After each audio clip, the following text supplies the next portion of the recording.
Hello viewers, welcome to our page and YouTube channel Learn English. So আজকে আমাদের টপিকটা হচ্ছে preposition. So let's start. Before we start to the main topic, let's understand the topic first, the concept of the preposition. So preposition জিনিসটা কি? preposition হতে পারে একটা word কিংবা হতে পারে কিছু ওয়ার্ডের সমষ্টি বা সমন্বয় যেটা কিনা নাউন প্রোনাউনের আগে কিংবা নাউন ফ্রেজের আগে বসে কি জন্য just to show the relationship বা এটা হতে পারে প্রদর্শন করার জন্য কি প্রদর্শন করার জন্য ডিরেকশন বা হতে পারে টাইম হতে পারে প্লেস হতে পারে লোকেশন হতে পারে রিলেশনশিপ হতে পারে কোনো বস্তুর সাথে ইন্ট্রোডাকশন করানোর ক্ষেত্রে।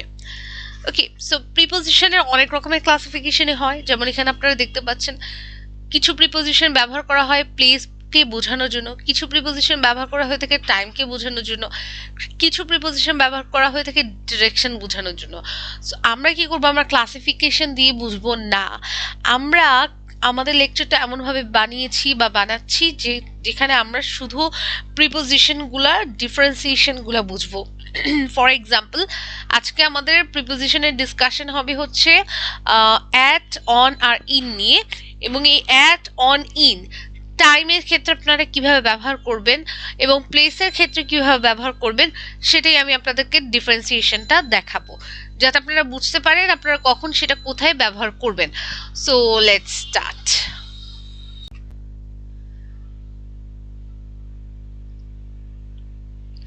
So now we are moving to the next slide.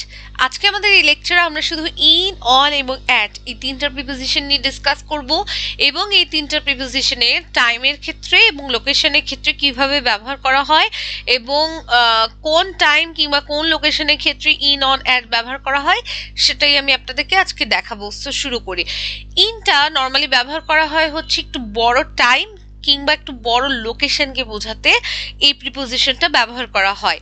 যেমন এখানে কিছু কমন এক্সাম্পলস আপনারা দেখতে পাচ্ছেন, লেফট সাইডে আপনারা একটু ফলো করবেন কার্সারটা। যেমন সেঞ্চুরিজ, ডিকেডস, ইয়ার্স, মান্থস, উইকস মানে হচ্ছে কি শতাব্দী ক্ষেত্রে আপনি ইন ব্যবহার করতে পারবেন, যেমন ইন দ্য 1800s। ডিকেডস যদি যুগ বোঝায় তাহলে কি ব্যবহার করতে পারবেন, ইন দ্য 80s। ইয়ার বছর যদি বোঝাতে চাই তাহলে আমি বলতে পারবো ইন 1970 অর ইন 1981। তারপর হচ্ছে মান্থ যদি মাস বোঝাতে চাই, in July, in May.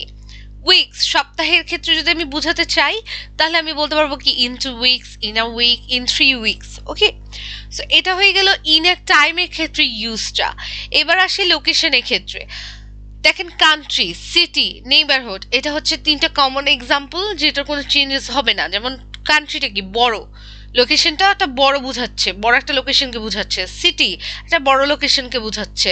Neighbourhood মানে হচ্ছে পাড়া, আপনার একটা বড় লোকেশনকে বোঝাচ্ছে। অন দ্যাট কেস আপনি কি ব্যবহার করতে পারবেন, ইন। যদি কান্ট্রি, সিটি, নেইবারহুড হয় তার আগে আপনি প্রিপোজিশন ব্যবহার করবেন হচ্ছে ইন। যেমন in England, in London, in Chinatown. আমরা কি বলতে পারি, in Bangladesh, in Dhaka, in downtown.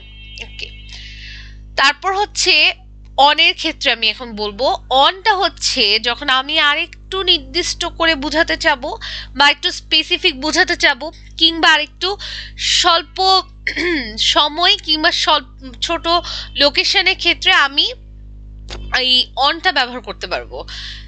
On আমি কোন কোন ক্ষেত্রে ব্যবহার করতে পারবো, প্রথমটা হচ্ছে আরেকটু স্পেসিফাই করার জন্য বা নির্দিষ্ট করে বোঝানোর জন্য, তখন আমি অন ব্যবহার করতে পারবো।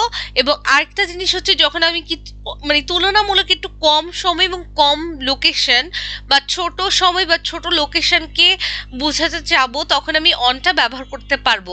অন মনে রাখাটা সবচেয়ে ইজি, জাস্ট আপনি দুটো জিনিস মানে এখানে দুটা বা চারটা জিনিস মনে রাখবেন।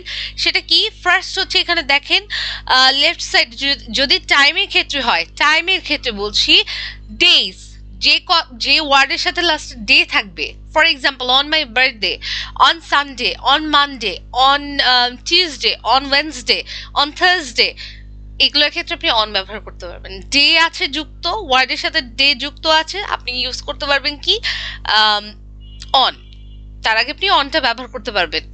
উইকেন্ড, অন দ্য উইকেন্ড এই ক্ষেত্রে আপনি ব্যবহার করতে পারবেন।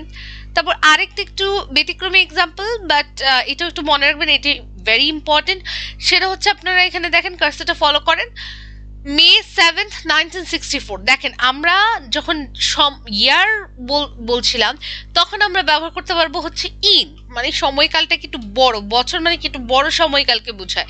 ওয়েরাজ আমি যখন 7th মে বলছি, অন 7th মে 1964, এখানে দেখেন আমি দেখেন মাসের ক্ষেত্রেও কি আমরা ব্যবহার করতাম কি ইন, কিন্তু এখানে কিন্তু আমি শুধু মাস বলিনি, এখানে আমি কি বলেছি যে অন 7th মে 1964, মানে মে মাসের 7 তারিখ 1964 সালে। তার মানে আমি আরেকটু কি স্পেসিফাই করছি, শুধু বছরটা না, শুধু মাসটা না, আমি তারিখটাও কি স্পেসিফাই করছি। সো অন দ্যাট কেস আমি কি করতে পারবো, অনটা ব্যবহার করতে পারবো।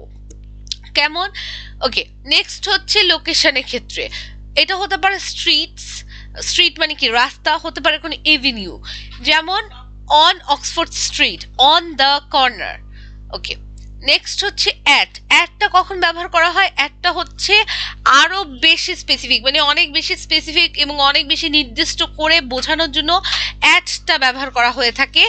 এবং এই অ্যাটটা আরেকটা ক্ষেত্রে ব্যবহার করা হয়ে থাকে, অনটা কি ছিল, তুলনামূলক স্বল্প টাইম, তুলনামূলক স্বল্প জায়গা বোঝানোর ক্ষেত্রে, কিন্তু অ্যাটটা কি আরো স্বল্প, মানে সবচেয়ে স্বল্প সময় এবং সবচেয়ে স্বল্প লোকেশন বা অল্প লোকেশনকে বোঝাতে কি আমি অ্যাট ব্যবহার করতে পারবো।